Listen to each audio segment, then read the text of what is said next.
दोस्तों, हमारे प्रधानमंत्री मुसलमानों के लिए बहुत कुछ बोलते हैं, कभी अच्छा, कभी ऐसा जिसको लेकर काफी कंट्रोवर्सी, विवाद हो जाए।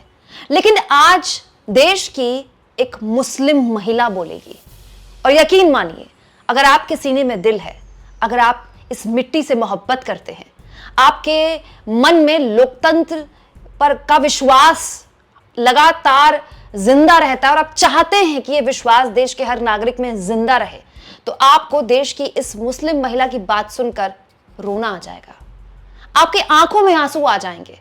कोई सुने ना सुने, मैं चाहती हूं कि हमारे देश के प्रधानमंत्री इस मुस्लिम महिला की बात जरूर सुने, क्योंकि यह मुस्लिम महिला प्रधानमंत्री से पूछ रही है कि उसने क्या खता की, क्या गलती हो गई उससे। आखिर किस बात पर पीएम मोदी की एक मुस्लिम महिला ने पीएम से सवाल पूछे हैं, पहले वो सुनिए, क्योंकि एक जागरूक नागरिक के तौर पर बीच चुनाव में पीएम ने जो बात बोली है, आपको और हमको समझनी चाहिए, जाननी चाहिए। दोस्तों, पीएम मोदी ने मुसलमानों को लेकर कांग्रेस पार्टी के घोषणा पत्र में जो दावा किया, उसको लेकर कांग्रेस पार्टी ने उनको जवाब दिया, वो सब बात अलग है। लेकिन हर कोई ये जानना चाहता है कि ऐसा क्यों होता है कि कोई भी चुनाव हमारे देश में पिछले 10 साल से बिना एक समुदाय पर आरोप लगाए, उसे कटघरे में खड़ा किए बगैर, उसको लेकर नफरती बयान दिए बगैर पूरा नहीं होता है। कोई एक चुनाव इस देश में पिछले 10 सालों में बताइए जब पाकिस्तान का जिक्र ना हुआ हो। पीएम मोदी का इस तरह का बयान सुनकर देश की एक मुस्लिम महिला आतिया जैदी, उन्होंने प्रधानमंत्री से देखिए क्या पूछा है। आतिया लिखती हैं, why does my PM hate me so much? मेरे प्रधानमंत्री मुझसे इतनी नफरत क्यों करते हैं? My grandparents played their small role in freedom movement. मेरे पर दादाओं ने इस देश के स्वतंत्रता संग्राम में एक छोटा सा योगदान दिया। मेरे फादर ने, ये महिला बता रही है कि इनके पिता ने आरबीआई में अपनी सर्विसेज दी, आरबीआई में नौकरी की, नाबार्ड स्थापित किया और देश के अर्थव्यवस्था में योगदान दिया, आतिया के पिता ने।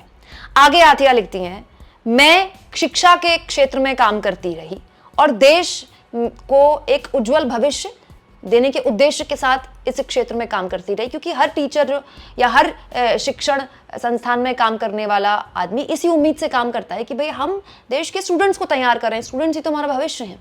आगे आतिया लिखती हैं, मेरे पास 2 बच्चे हैं, मैंने उनको बड़ा किया और एक प्राउड इंडियन बनाया, एक गर्व करने वाला भारतीय बनाया। क्या मुझे कोई बताएगा कि मैंने क्या गलत किया? आतिया ये सवाल पीएम मोदी से पूछ रही हैं। Will my friends here speak up for me? क्या मेरे दोस्त मेरे लिए कुछ बोलेंगे?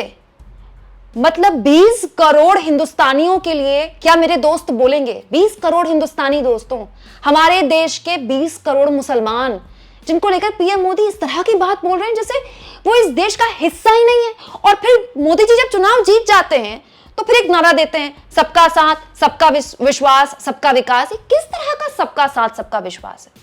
सोचिए, एक महिला जिसके पिता ने आरबीआई में काम किया, जिसने अपने बच्चों को एक प्राउड इंडियन बनाया, जिसने खुद भारत के बेहतरी के लिए योगदान दिया, एक मिडिल एज वुमेन, कितना बुरा लग रहा होगा। और किसी भी मुस्लिम समुदाय के शख्स को ये सुनकर कितना बुरा लग रहा है जब एक हिंदू होकर हमें बुरा लग रहा है, क्योंकि बात यहाँ पर हिंदू मुसलमान की है ही नहीं। यही तो हमारे नेता चाहते हैं कि हम इन बंटवारों में बंट जाएं। बात यहाँ पर एक जिम्मेदार नागरिक की है दोस्तों। एक जिम्मेदार नागरिक के तौर पर मैं चाहती हूं कि आतिया की बात का पीएम मोदी को जवाब देना चाहिए कि आखिर वो आतिया या आतिया के समुदाय के लोगों से क्या वाकई में इतनी नफरत करते हैं। दोस्तों, आपको क्या लगता है, क्या पीएम मोदी के कान तक आतिया की बात जाएगी?